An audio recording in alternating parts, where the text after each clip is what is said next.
Okay, you got me slipping.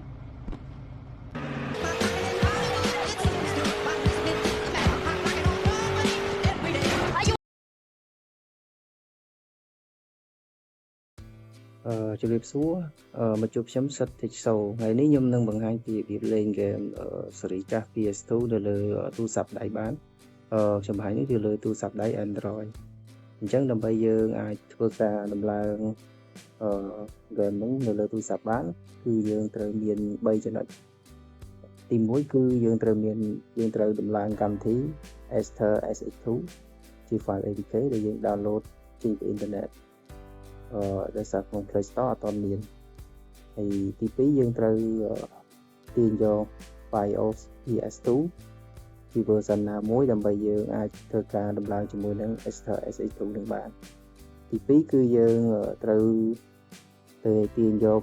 file game ROM ជា ISO file អញ្ចឹងដើម្បីខ្ញុំនឹងធ្វើការបង្ហាញចូលបន្ថែមទី1គឺយើងតម្លើងកម្មវិធី Aster SX2 យើងចូល website បែបនេះមកហើយយើងអាចទាញចេញពី website តរបស់វាបានបាទហើយយើងធ្វើការដំឡើងជា file ISO ទី2គឺយើងធ្វើការទាញជា BIOS ដែរ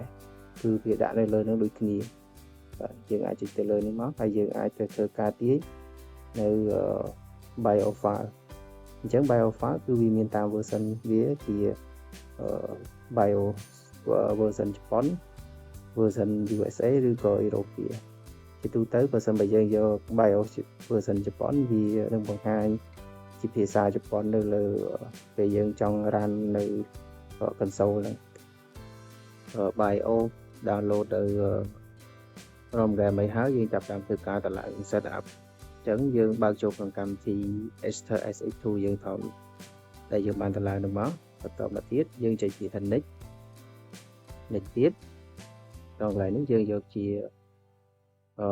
optional set default ហ្នឹងទៅអូខេអញ្ចឹងយើងចូលកន្លែងនេះយើងអាច import វាតែម្ដងឬដល់ import BIOS នេះយើងចង់ import តែម្ដងឬក៏យើងចង់ import ពេលក្រោយក៏បានអញ្ចឹងកន្លែងនេះខ្ញុំរើសយក import ទៅតែម្ដងដោយសារ BIOS ខ្ញុំបានធ្វើការ download ហើយខ្ញុំដាក់ក្នុង folder ណាមួយអញ្ចឹងខ្ញុំរើសកន្លែង file ដែលមានទំហំធំអញ្ចឹងយើងអាចចុចធ្វើការ click ទៅលើ version មួយនេះ version 18 USA អញ្ចឹងពេលយើងធ្វើការ import វា success ហើយវានឹង load version នៅលើនេះឲ្យតទៅយើងចុចទៅពាក្យ next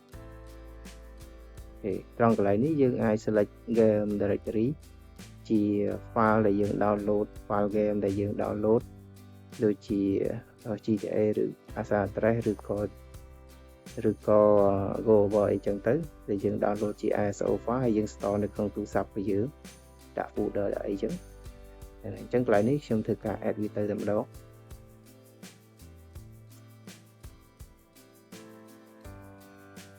អញ្ចឹងដោយសារខ្ញុំដាក់វានៅក្នុងជា folder មួយ PS2 ROM game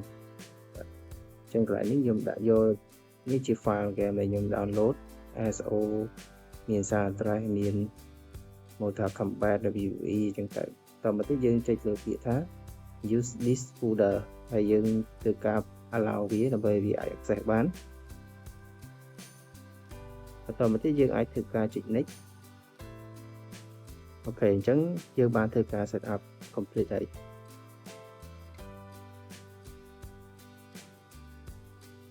ឡូវនេះយើងបានធ្វើការដំឡើងនៅ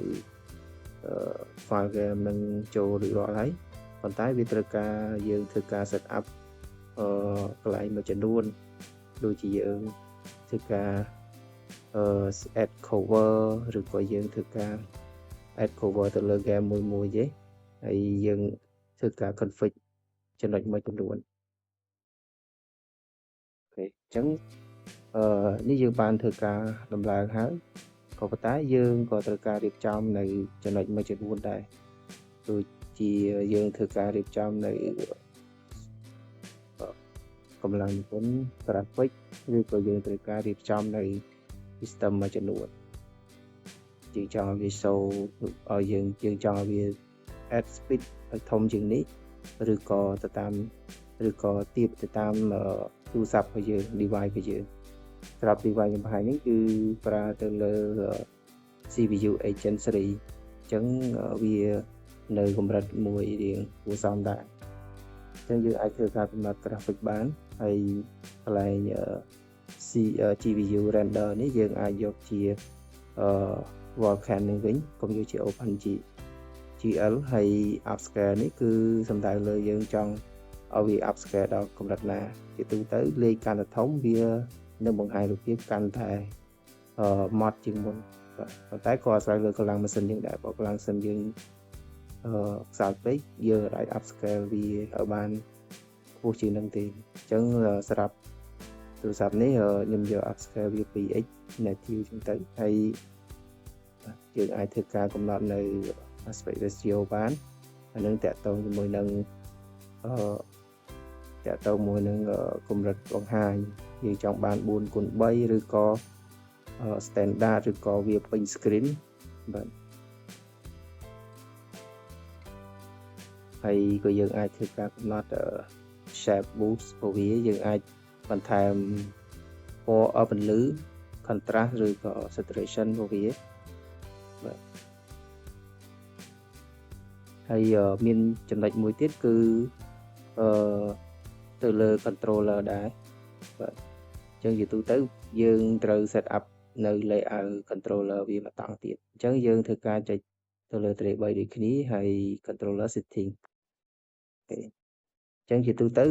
នៅក្នុងនេះមាន touch screen មាន controller port 1 port 2បាទ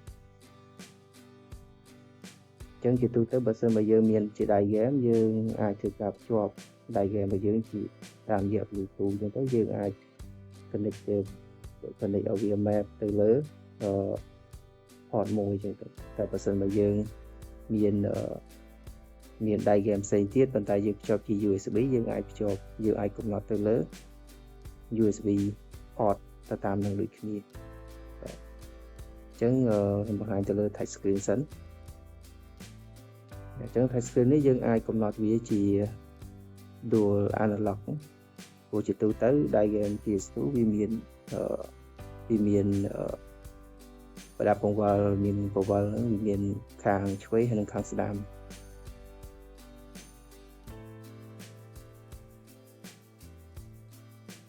អូខេនេះយើងអាចកំណត់